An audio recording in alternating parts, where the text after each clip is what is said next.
Hey guys, we got this 2022 International LT625 here today with the Cummins X15. Now, we had the check engine light come on. This thing was going to derate, and we did a scan on it, found out that we've got the intake NOX sensor with a normal rate of change. The signal is glitching out, so we will be swapping out the intake NOX sensor today. Just thought I would show you some of the codes that popped up here. And I'll show you where that is. Come on over this way. It's actually on the passenger side of the truck. If you open your hood, it's right by the turbocharger. You can see this is the sensor that we're after right here. Literally just the exhaust pipe coming out of the turbo. And here is the part number right there. Looks like this, has a little heat shield on it. And there's our sensor probe element that's going to screw into the exhaust, and the module, of course, itself, 4-pin. This is a smart sensor, so it's got power, ground, can high and can low. So all it does is this little module, it just receives information from the sensor probe, and then it talks to the engine control module and sends all the information data to that. So if there's any faults within either the module itself or the sensor probe, it just logs the DTC for it, and pretty much every time you just change this out. So it's pretty simple. If you have any codes, 99% of the time it's just this that fails.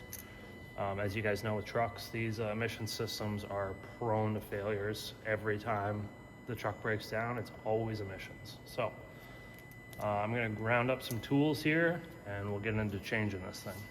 All right guys, so I got a oxygen sensor socket on there. I'll have to check, I'll give you the part number for it. I'm pretty sure it's a 22 millimeter, but I'll just double check. And then I got a little a 3/8 ratchet with a pipe on it.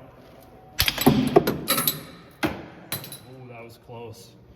The aim of the game was to break that ratchet so we can get it warranted, but then what we want to do once we get that broke free is just start spinning it around. And you can see there's a couple, there's a metal tab here that sort of, you can just like pry it open, get the harness off. The harness drops down behind the pipe and it runs down here beside the, I think it's a oil filter. And the module's down there. I'll get some lights.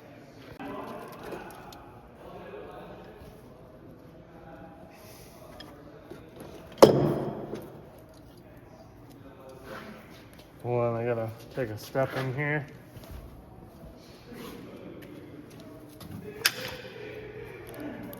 Yeah, I definitely broke the teeth out of this. Oh, there we go. Okay, now that we got that loose, I just wanted to like make sure that was gonna come off, because sometimes they get stuck on there and then you gotta cut them. But that's my first thing. I always just want to make sure those get loose. But here's a light, so you can look down there. You see where the module is down there? So it's held in there by a couple bolts, and I'm gonna go find out what size they are.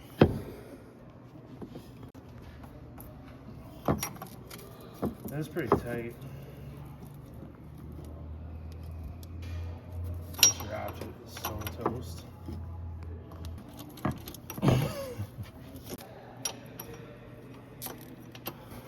Sorry guys, I'm going all over the place here.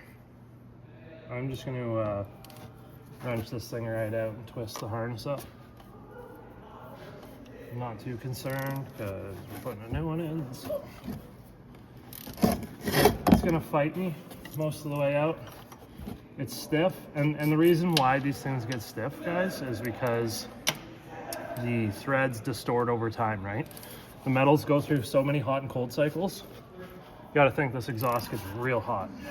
And then it cools down, and then it gets really hot, and then it cools down. And after it does that so many times, the threads actually distort and warp, and it's just difficult for the sensor to come back out because the threads don't line up anymore.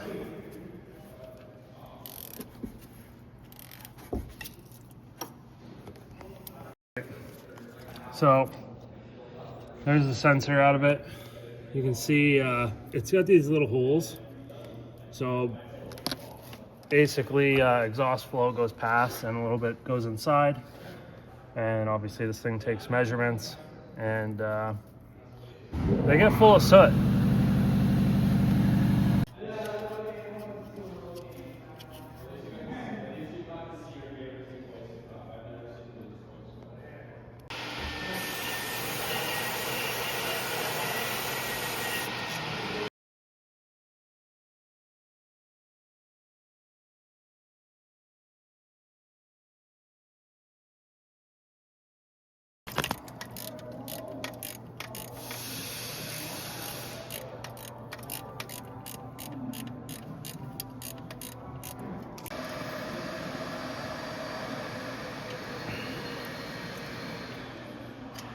So here's the sensor.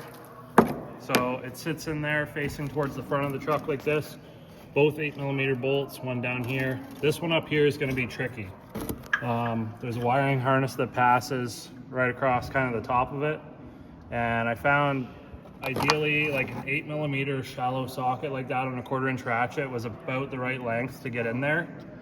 And you sort of have to like push it on and keep tension on the bolt. It was tight all the way out, so I had to just ratchet it all the way. I couldn't get my fingers in there. The filter is right up against it. So it was the worst bolt to get out. You're gonna need a bunch of patience. Now the connector, when this thing's bolted down in there, you gotta get the connector from pretty much underneath. It was the best way to get to it. And we'll go down and look at it in a second here, but the releasing tab on the connector is facing towards the engine block in the most inconvenient place of all. They could have put it anywhere else, preferably facing outwards where it's out in the open, but they put it up against the block. So basically, when we go down there, I'll show you. You're just gonna need a flathead screwdriver. Okay, so here's the connector. So you see this part with the yellow?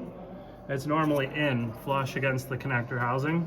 So what you do is you just stick, use like a flathead screwdriver, and you just basically pry it out. Now, what I do is try to, I'll get it started and it'll pop out a little bit, but then I'll wiggle the connector trying to like pull it off as I try to pry that out a little bit more. And yeah, as you wiggle it and pull, that should slide out and then it just disconnects off of the sensor. So I use some of this silicone spray. It's by Clean Flow. And it just makes the plastic all slippery so that it comes apart nice, and it also washes the dirt out of the connector. Just makes the removal process much easier, and it also makes the installation process much easier, as it lubricates the weather packed seal that's on the inside of this thing. It's just going to make it go together very easy. So the bottom bolt on the sensor itself I was able to get from underneath, but yeah, that top one that's in the top corner against the block, I was having a lot of trouble. I had to get it from up top. So we'll get our new sensor and get this thing in here. All right, we're just getting our tightened on here. We're gonna tighten the sensor first, then we'll mount the module. So we are now gonna install this module. So I'm gonna start the bottom bolt first because that's probably gonna be the easiest one. Then we'll get the top one started.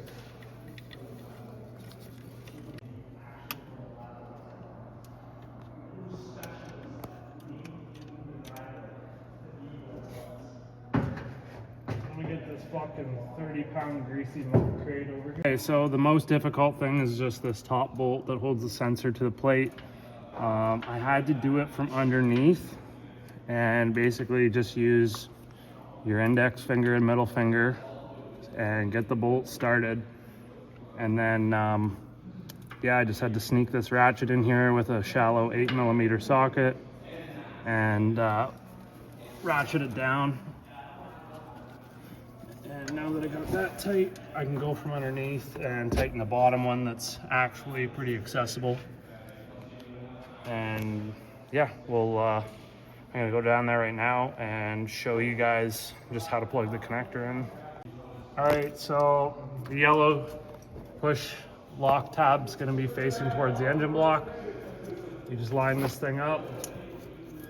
get it sort of pushed on and started, and then all you're going to do is start to push the yellow lock tab in while pushing the connector towards the module. And you want that yellow lock tab to be completely flush.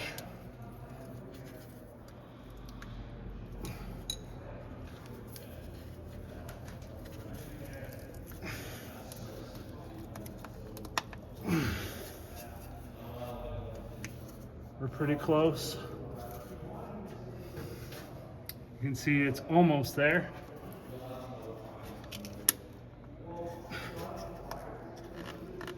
There, it should look like that. And now that we're fully seated, last thing I'm gonna do is just get the wiring harness that goes to the sensor itself and just secure those into the little tabs and make sure that that's routed all good. Pretty much ready to go clear some codes and this thing's done. All right guys, so we got the key on. Let's clear some DTCs. This thing's just gonna run and go through all the modules and wipe them all out. We're using the Launch Throttle 3 with the heavy duty subscription. This does light car and truck and also heavy duty as well, so that's why we chose this scan tool. It's pretty versatile.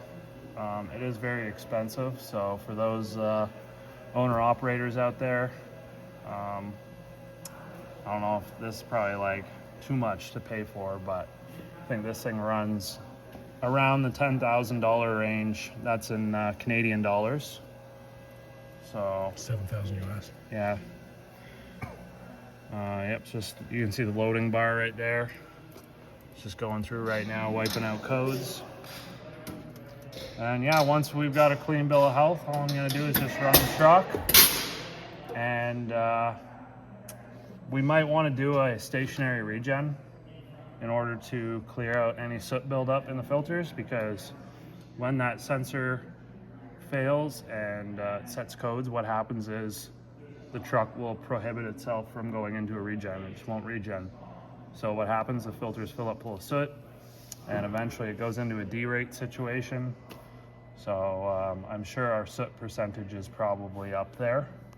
Now, we could check it with the scan tool and see what the soot amount is in the filters, and if it's not that bad, you could probably just take it for a really good drive, and it'll probably go into a regen state and clean the filters out. So, might not be bad enough that we have to do a stationary regen, but I like to just do a stationary, so then the driver can get in the truck and go, and we know everything's good. That's all there is to it. We got a clean bill of health now. If you have any questions, throw them in the comments below. Hopefully this video helps, and don't forget to like, comment, and subscribe. We'll see you in the next one.